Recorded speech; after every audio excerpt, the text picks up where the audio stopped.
This lesson introduces a powerful automated testing technique called dynamic symbolic execution. This technique is based on hybrid analysis. It combines static analysis and dynamic analysis in a manner that gains the benefits of both. The goal of the technique is to maximize program path coverage and thereby help uncover potential bugs. To this end, this technique systematically generates inputs to a given program that drive its execution along different paths in the program. The technique is highly versatile. It is not limited to any programming language constructs or idioms. And while it may result in false negatives, that is, it may miss bugs, it does not produce false positives, that is, every assertion violation it discovers is indeed real. The remarkable success of this technique has led to open source as well as commercial implementations of the technique for virtually every mainstream programming language. This lesson will present the principles underlying this technique and prepare you to apply it to test small units of code as well as entire large complex programs. Writing and maintaining tests is tedious and error-prone. A compelling idea to overcome this problem is automated test generation. This idea has several benefits. First, it can be used to generate a test suite that can then be run regularly to check for regressions in the program. Second, it can be used to execute all reachable statements in the program and thereby attain high code coverage. Third, it can be used to catch any assertion violations. Assertions, as you may recall, are a general mechanism for specifying program correctness. In this lesson, we will discuss a new technique for automated test generation called dynamic symbolic execution. This technique keeps track of the program state both concretely, like a dynamic analysis, and symbolically, like a static analysis. It solves constraints to guide the program's execution at branch points. In this manner, it systematically explores all execution paths of the unit being tested. Dynamic symbolic execution is an example of a hybrid analysis. It collaboratively combines dynamic and static analysis. To understand how dynamic symbolic execution works, let's visualize a program as a binary tree with possibly infinite depth called the computation tree. Each node in the tree represents the execution of a conditional statement, and each edge represents the execution of a sequence of non-conditional statements. The left child of a node n represents the branch point reached by taking the false branch at n, and the right child of a node n represents the branch point reached by taking the true branch at n. Note that we have unrolled all loops in the program by representing each loop as a sequence of consecutive if-then-else statements. This means that our tree might have infinite depth, as some loops may be unbounded. A path in the computation tree represents an equivalence class of inputs. If two inputs lead to the same set of branch points and statements executed, we consider those inputs to be equivalent.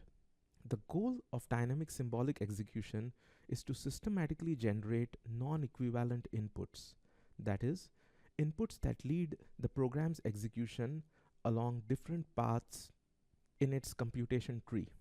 We have numbered the nodes in this example tree in a possible ordering, a depth-first ordering, in which dynamic symbolic execution will visit them. But let's not get too much into details of how dynamic symbolic execution chooses paths quite yet. In fact, for computational trees with infinite depth, this is a sophisticated problem. Let's start with a comparatively simple computation tree corresponding to the following program, test_me. The program takes as input two integer variables, x and y. It first tests whether 2 times y is equal to x. If 2 times y is not equal to x, then the program exits normally. But if 2 times y is equal to x, then the program proceeds to test whether x is less than or equal to y plus 10. If x is less than or equal to y plus 10, then the program exits normally. But if x is greater than y plus 10, then the program throws an error. The computation tree that results from this program has just two nodes corresponding to the two branch points. The root node is labeled 2 times y equals x, which corresponds to the outer branch point. If this test fails, then the program exits normally, so the root has no left child. If the test succeeds, then we reach another branch point. So the root has a right child labeled x is less than or equal to y plus 10, corresponding to the test we perform at the second branch point. If this test succeeds, then the program exits normally. If the test fails, then the program throws an error, which we symbolize by marking the left edge of the corresponding node by error. In both these cases, there are no further child nodes, as there are no additional branch points in the program. In general, we will represent an assertion in this manner. Perform a test, and if the test fails, then the program reaches a distinguished error label. One last point of interest is that because the program has no unbounded loops, the computation tree is finite. To better motivate the dynamic symbolic execution approach, let's look at some existing approaches for automated test generation. First, we'll consider random testing, in which we generate random inputs and execute the program on these generated inputs. Let's look at the example program test.me, which takes an integer x, and if x equals 94,389, it raises an error. Otherwise, the program exits normally. Assuming an int is 32 bits, and each possible int has an equal chance of being generated, the probability that our random input will detect this error is astronomically small, 1 out of 2 to the 32nd power, which is about 23 billionths of a percent. So, there is a high probability that random testing will generate a false negative in a limited amount of time, incorrectly stating that the error label is unreachable. Another approach that has existed since the 1970s is called symbolic execution. In this approach, input variables are represented symbolically instead of by concrete values. The program is executed symbolically, and symbolic path constraints are collected as the program runs. At each branch point, we invoke a theorem prover to determine whether a branch can be taken. If so, then we take the branch. Otherwise, we ignore the branch as unreachable code. For example, in this new version of the program test.me, instead of testing that the input variable x equals a particular integer value, we ask the theorem prover if there is any integer value for x that satisfies the condition x times 3 not equals 15. The theorem prover would respond yes, allowing us to deduce that the false branch is reachable. Because the false branch terminates the program, we now ask the theorem prover if the negation of x times 3 not equals 15 has any satisfying assignment. That is, does x times 3 equals 15 have a satisfying assignment? The theorem prover would respond yes. So we'd explore the true branch of the first condition while collecting the symbolic constraint that x times 3 equals 15. Next, we reach the second condition, x mod 5 equals 0. We now ask the theorem prover if the expression x times 3 equals 15 and x mod 5 equals 0 has a satisfying assignment. The theorem prover would respond yes, so we'd explore the true branch leading to program termination. Finally, we negate the condition and ask if x times 3 equals 15 and x mod 5 not equal to 0 has a satisfying assignment. The theorem prover would respond no, meaning that the false branch is unreachable code. We therefore skip that branch. Since we have then explored all feasible paths and not reached an error, we can conclude that the program will not raise an error in any execution. However, because of the possibility of exponential explosion in branch conditions, it becomes quickly obvious that this strategy does not scale for large programs. Another problem with purely symbolic approaches is that they may not be powerful enough to decide if a particular constraint has a satisfying assignment. For example, in this version of the program TestMe, we ask the theorem prover to decide whether there exists an integer x such that 2 to the power x modulo a product of two large prime numbers, denoted here by constant c, equals 17. If so, the program throws an error. Otherwise, the program terminates normally. Note that this particular condition is an instance of the discrete logarithm problem, which is believed to be computationally intractable on classical computers.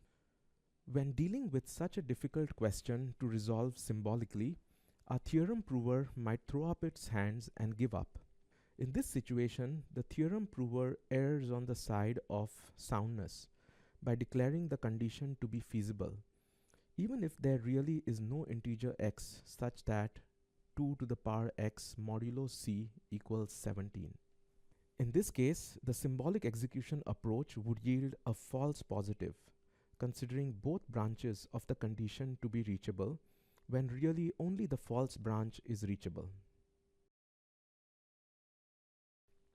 A common theme in this course is to try to combine two approaches in order to get the benefits of both without suffering from the limitations of either. In this case, we will combine the concrete execution approach of random testing with the symbolic execution approach we just discussed. This approach is called dynamic symbolic execution, or DSE for short. Here's how it works. It initially sets the input values of the function to be tested randomly and observes the branches of computation that are taken. It also keeps track of constraints on the program's state symbolically. Upon reaching the end of some computational path, DSE will backtrack to some branch point and decide whether there is a satisfying assignment to the program's input variables that allows the other branch to be taken at that point. If so, the solver generates such an assignment and DSE continues onward. If not, then DSE ignores that branch as dead code. So far, this sounds much like symbolic execution. However, there's one further subtlety. If a condition becomes complex enough that the solver cannot find a satisfying assignment, then the solver plugs in the concrete value that DSE is working with to one or more variables in the constraints to simplify them. This strategy makes the constraint solver into what is called an incomplete theorem prover.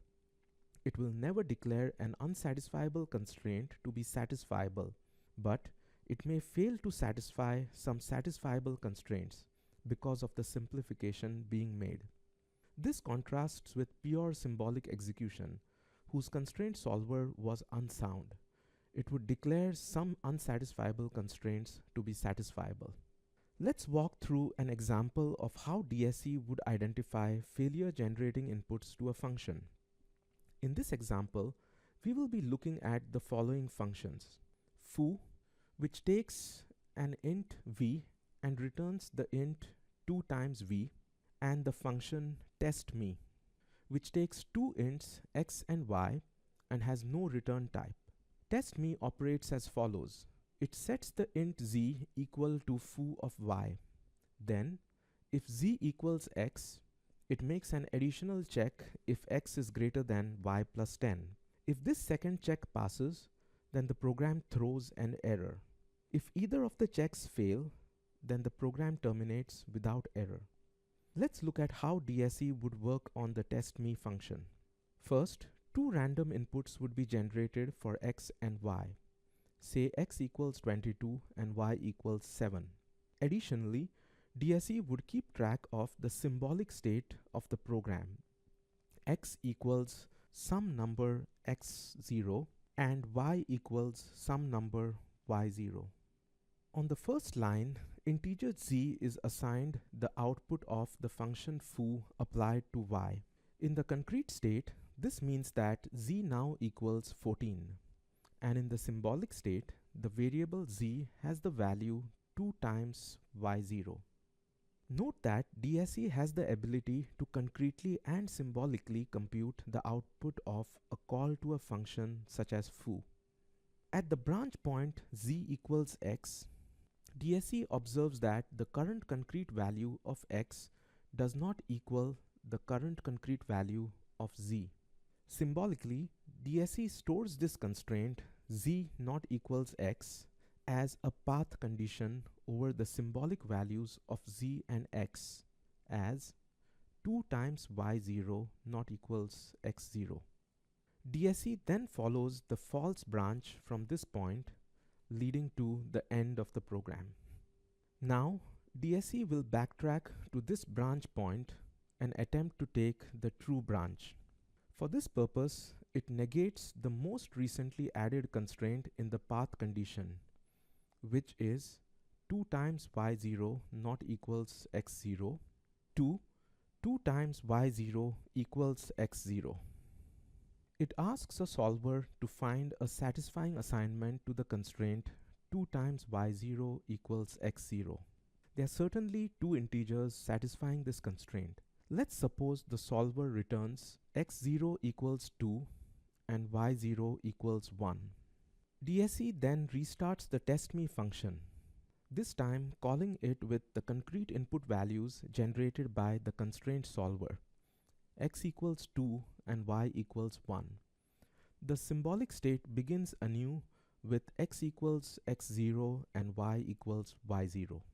After executing the first line, z takes on the concrete value 2, which is the output of foo applied to y, and as before, the symbolic value 2 times y0. We next execute the branch condition z equals x. In this case, the condition is true. So, our path condition becomes 2 times y0 equals x0 by substituting the symbolic values for z and x into the branch condition. We then inspect the next line of the true branch of this condition. At this branch point, x has concrete value 2 and y plus 10 has the concrete value 11. So we take the false branch and terminate the program. We also add the symbolic constraint x0 less than or equal to y0 plus 10 to the path condition, which is the negation of the branch condition we found to be false, with appropriate symbolic substitutions for the variables x and y. Since DSE has reached the end of the program, it negates the most recently added constraint in the path condition to obtain x0 greater than y0 plus 10. And then it passes the constraints 2 times y0 equals x0 and x0 greater than y0 plus 10 to the solver. The solver finds that there is a solution to these constraints. In particular, it returns x0 equals 30 and y0 equals 15. Now, DSE runs the testme function again, this time with inputs x equals 30 and y equals 15. The symbolic state again starts as x equals x0 and y equals y0. Z is assigned the concrete value 30, while its symbolic value is 2 times y0 as before. When we execute the branch condition z equals x, we see that it is true. So, we add the symbolic constraint 2 times y0 equals x0. Then, at the next branch point, the concrete value of x is indeed greater than the concrete value of y plus 10. So, we add the new symbolic constraint x0 greater than y0 plus 10. This branch leads us to the error, at which point we have identified a concrete input which causes the program to fail. X equals 30 and y equals 15.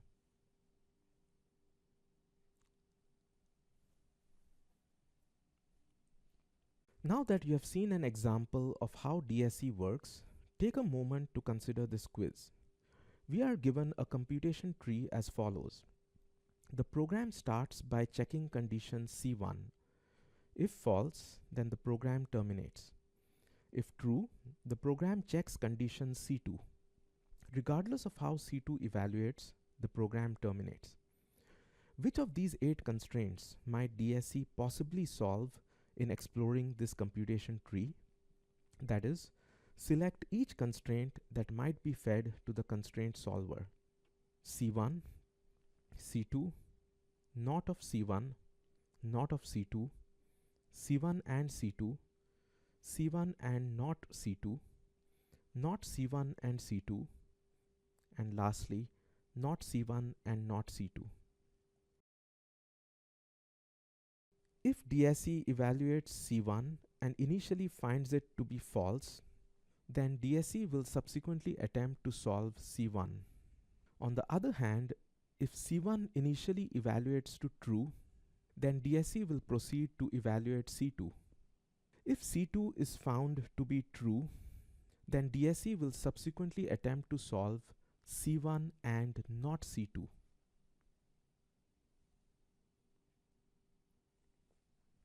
However, if C2 is found to be false, then DSE will subsequently attempt to solve C1 and C2.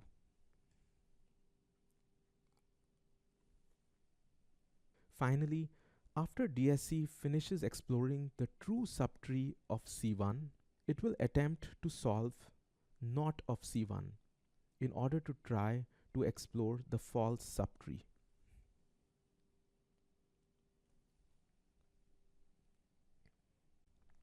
Let's look at how dynamic symbolic execution handles a more complicated example.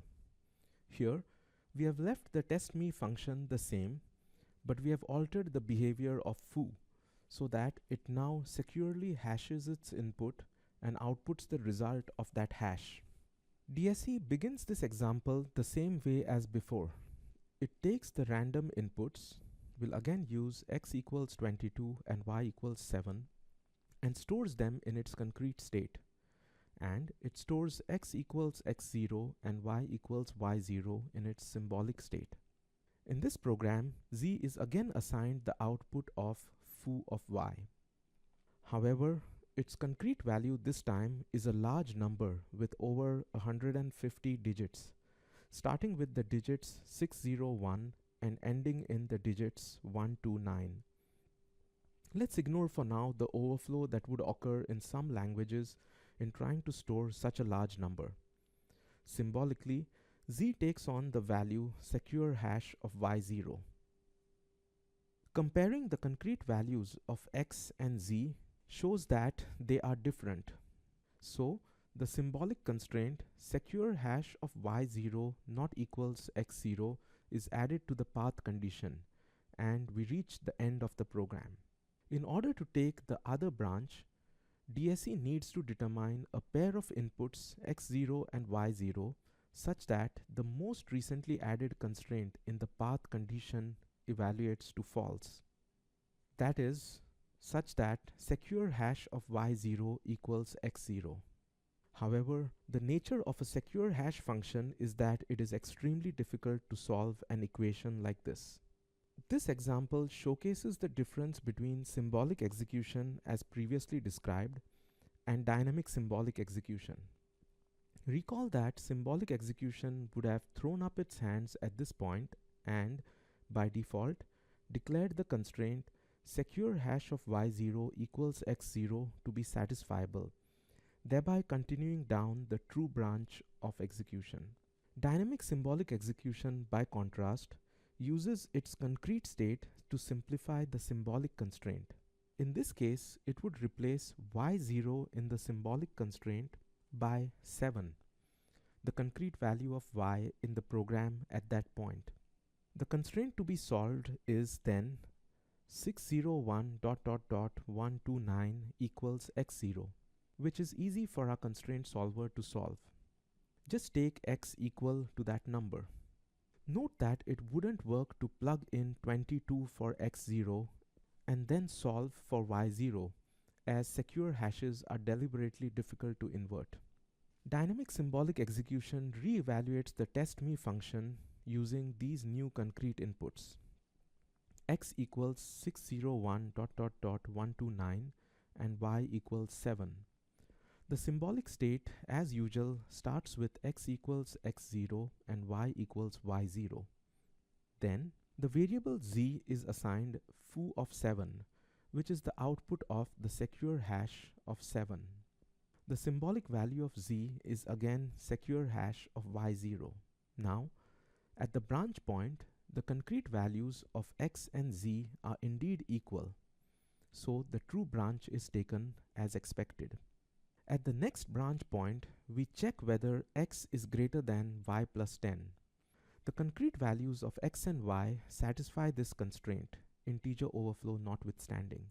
So we take the true branch again, which leads us to the error in the program.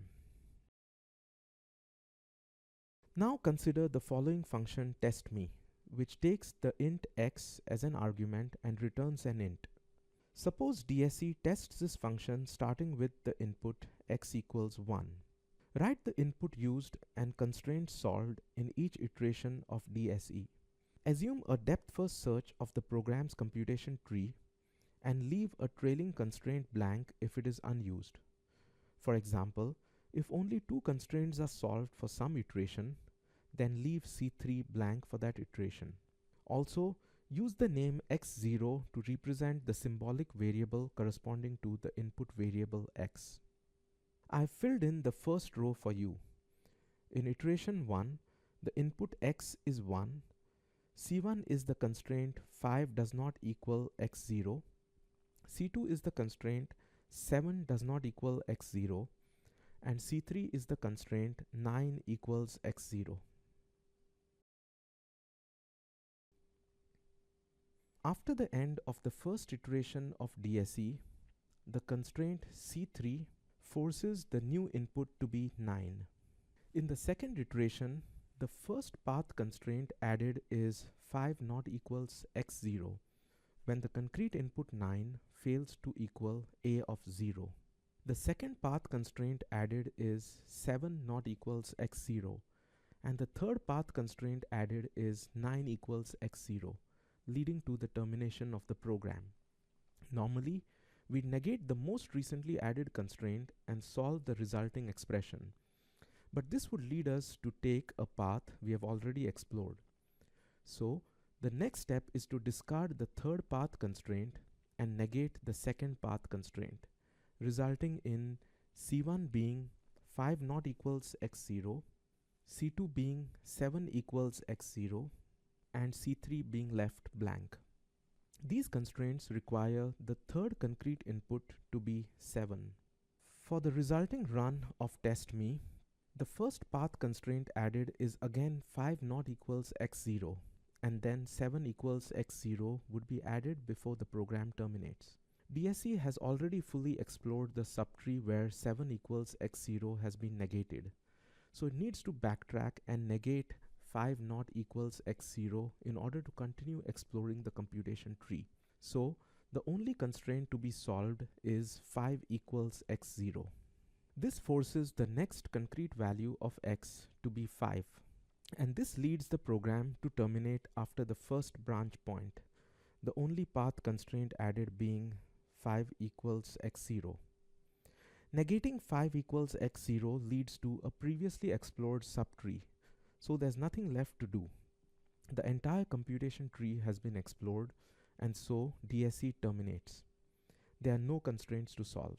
Note that this program has a bounded loop. In general, loops can result in infinite computation trees, but in this case, the tree remains finite.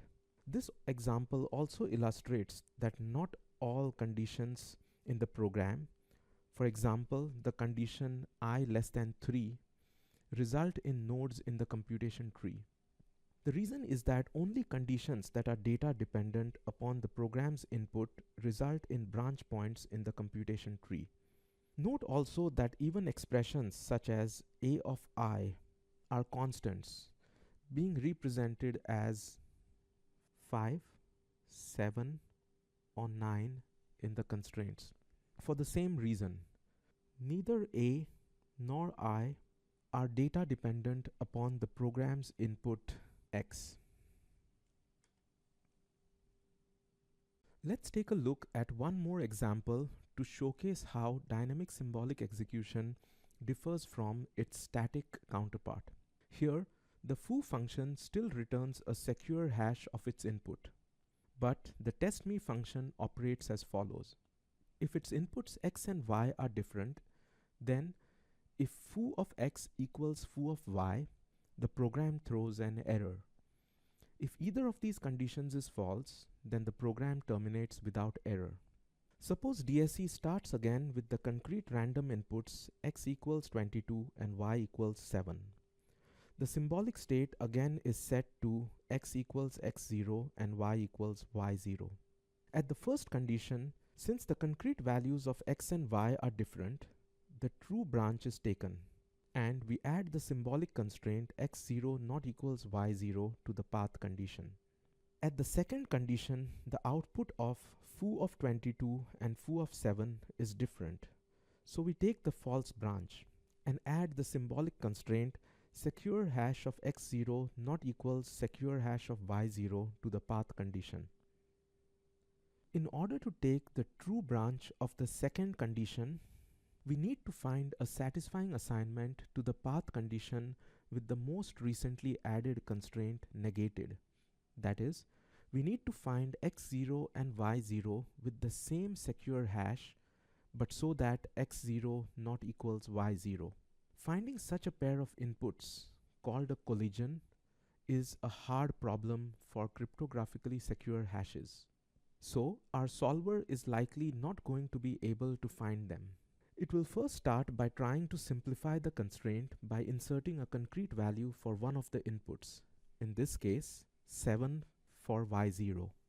The constraint has been partially simplified, but we are left with a similarly hard problem for a secure hash function, finding an input with a specified output.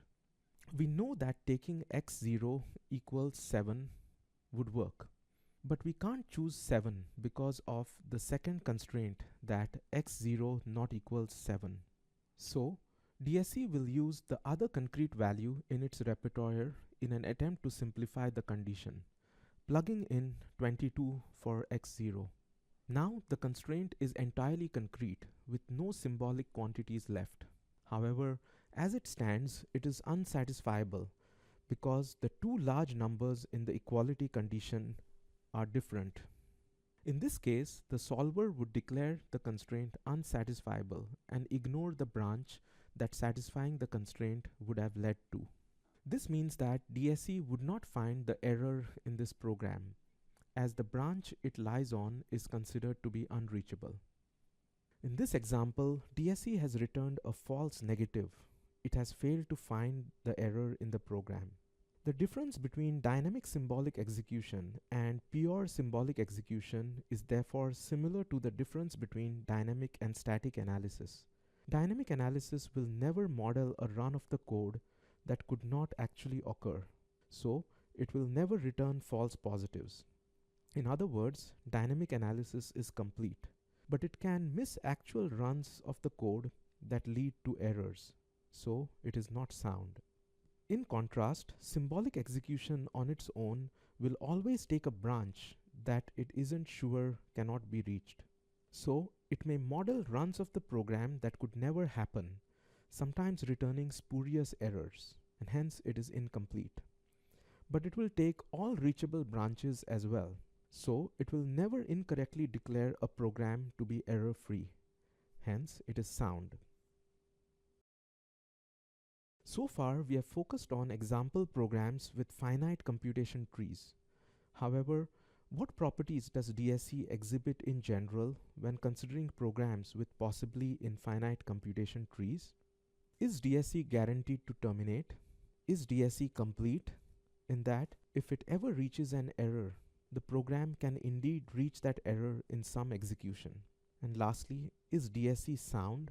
In that, if it terminates and did not reach an error, the program cannot reach an error in any execution. Select all the statements that are true of DSE applied to such programs.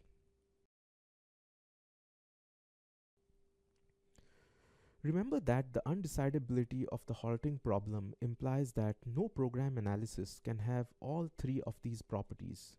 So at least one of these statements will be incorrect. In a general program with unbounded loops, DSE, as we have described it in this lesson, is not guaranteed to terminate. As an exercise, try to construct a short program that DSE would be unable to finish its analysis on. Note, however, that we could make DSE always terminate by specifying an arbitrary stopping condition. For example, go no deeper than 50 branch points. DSE, despite being based on an incomplete theorem proving strategy, turns out to be complete. Any error it reaches corresponds to the execution of the program on a concrete input. So, the error can be reproduced by running the program on that same input. On the other hand, DSE is not sound. As we saw in the third example, even on finite computation trees, the solver may fail to identify a solution to a given set of constraints, leading DSE not to take a potential program path that would lead to an error. So far, we have seen DSE's usefulness in the context of testing functions as units. Now let's take a look at how DSE could be used when the unit of test is a data structure. Previously, the tools we have seen to produce tests in this context are Korat and Randoop. We could also use random testing for data structures, but the same problem inherent to random testing still occurs. An error could be difficult to reach via randomness alone. In this example, we have a data structure which models a linked list in C++-like syntax. We define the type cell to consist of an integer field named data and a pointer to another cell named next. We next define the function foo, which takes an integer v as its argument and returns the integer 2 times v plus 1. Finally, we define the function testMe, which takes an integer x and a pointer to a cell called p and does 4 nested if checks. If x greater than 0, if p not equals null, if foo of x equals p dot data, and if p dot next equals p. If all 4 of these conditions are true, then the function throws an error. Otherwise, the function returns 0. Here is what a typical random test driver would do. It would generate a random value of x and a random memory graph filling in random values for the data field in each node, reachable from an initial pointer p to give to testMe. The probability that even the third condition, foo of x equals p dot data, is true is extremely small. In fact, 0 if p dot data is even. So it's highly unlikely that the error in this function would be caught by a random tester. Dynamic symbolic execution, on the other hand, would find this error after at most 5 runs of the testMe function. For example, suppose the randomly generated inputs first given to testMe are x equals 236 and p equals null. As before, DSE stores both the concrete values of these variables and their symbolic values, which we'll call x0 and p0. These concrete values lead DSE to take the true branch for the first condition, x greater than 0. So it adds the symbolic constraint x0 greater than 0 to the path condition. But because p is null, the condition p not equals null evaluates to false and the function returns 0. DSE stores the negation of this condition as p0 equals null in its path condition. As always, since the function has terminated, DSE will negate the most recently stored constraint in the path condition and then pass the conjunction of all the constraints in the resulting path condition to the solver. The solver will attempt to find values for x0 and p0 that satisfy x0 greater than 0 and p0 not equals null. In this case, the solver will need to allocate memory for a cell data structure and then generate values for the members of that cell. A satisfying assignment in this case might be x0 equals 236, p0.data equals 634, and p0.next equals null. This forms the new concrete state for the next run of the testme function. The symbolic state is expanded as well with the symbolic values v0 assigned to p.data and n0 assigned to p.next. The first condition again evaluates to true. So the symbolic constraint x0 greater than 0 is added to the path condition. This time the second condition p not equals null also evaluates to true. So the symbolic constraint p0 not equals null is added to the path condition. But the third condition foo of x equals p.data evaluates to false. So the symbolic constraint 2 times x0 plus 1 not equals v0 is added to the path condition. DSE then passes the path condition with 2 times x0 plus 1 not equals v0 negated to the solver in an attempt to find inputs that will satisfy the third branch condition. The solver might come up with the following: changing x0 to 1 and v0 to 3, and otherwise leaving the inputs the same. DSE will then run testme again with the new input values, adding the appropriate symbolic constraints to the path condition as each branch is evaluated.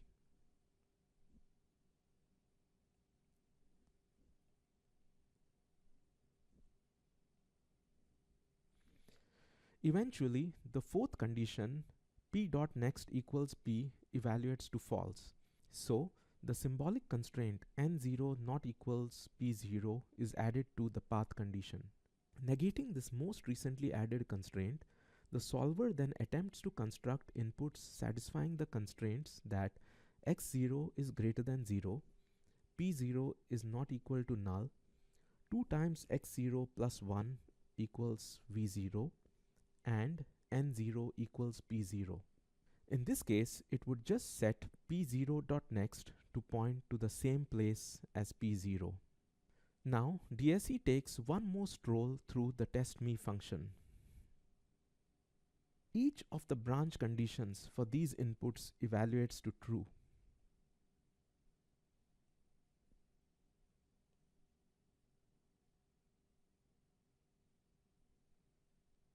And finally, the program's error is triggered.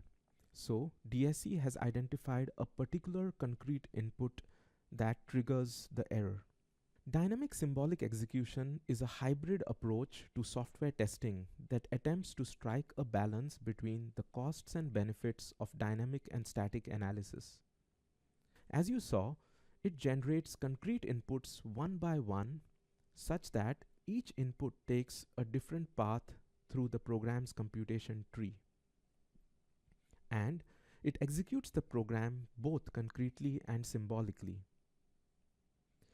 These two types of execution cooperate with each other. On one hand, the concrete execution guides the symbolic execution by replacing symbolic expressions with concrete values. If the symbolic expressions become too complex, the concrete execution enables DSE to overcome the incompleteness of the theorem prover. On the other hand, the symbolic execution allows DSE to generate new concrete inputs for the next execution of the program. This increases the coverage potential of DSE over other dynamic analyses, such as pure random testing.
Now that you have seen how DSE works, take some time to synthesize what you have learned by answering these questions about the characteristics of DSE. Choose the best answer for each question. As you answer, compare and contrast your answers with the characteristics of previous types of analyses. The testing approach of DSE is best described as which of the following: automated black box, manual black box, automated white box, or manual white box. Next, the input search strategy DSE uses is randomized or systematic. Next, what is the sensitivity of DSE to program structure? Is it flow insensitive, or is it flow sensitive but not path sensitive, or is it path sensitive? And lastly, which of these best describes the instrumentation performed in DSE? Sampled or non-sampled?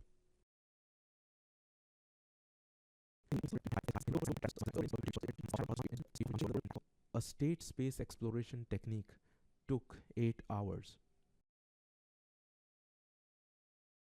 The remarkable success of dynamic symbolic execution has led to open source as well as commercial implementations of the technique for virtually all mainstream high-level and low-level languages.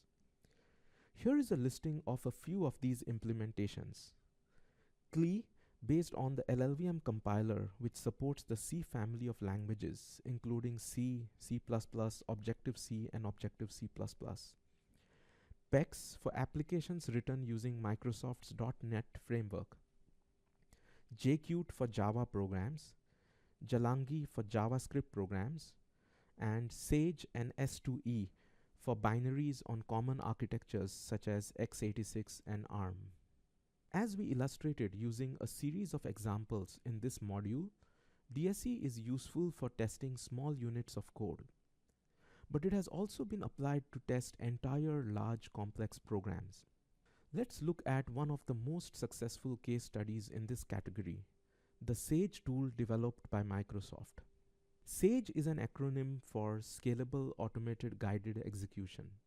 To date, it has discovered many expensive security bugs in many Microsoft applications such as Windows and Office.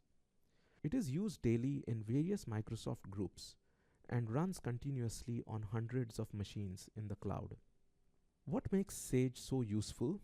There are several reasons. First, it works on large applications, not just small units. Therefore, it can detect bugs due to problems across components. Second, it focuses on fuzzing input files, which are a typical kind of input to many applications. For instance, a typical input to a web browser application is an HTML file. This in turn enables Sage to be fully automated. For instance, a user need not specify the input format of the application. Third, Sage works on x86 binaries, making it easy to deploy. In particular, it is not dependent on the programming language or build process used by the application. Let's look at an example of how Sage is able to crash a real media parser application. Sage begins with an input media file that has 100 0 bytes. The contents of each byte are indicated by 2 adjoining zeros. A human-readable form of each byte is also shown here on the right.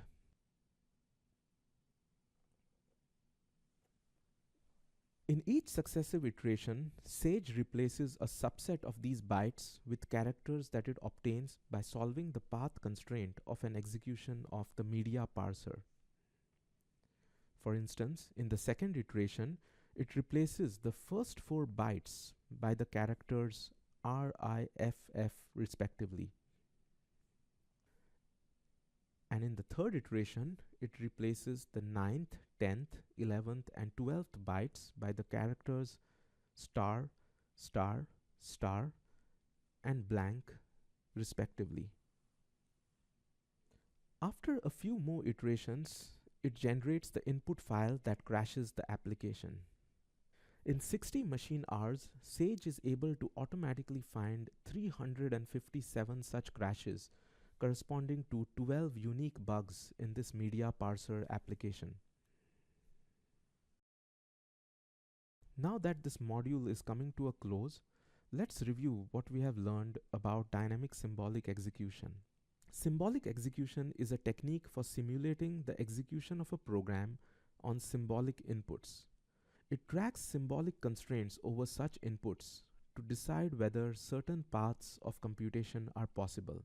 Dynamic symbolic execution, or DSE, is a hybrid between symbolic execution and concrete execution that overcomes limitations of using either of those approaches alone.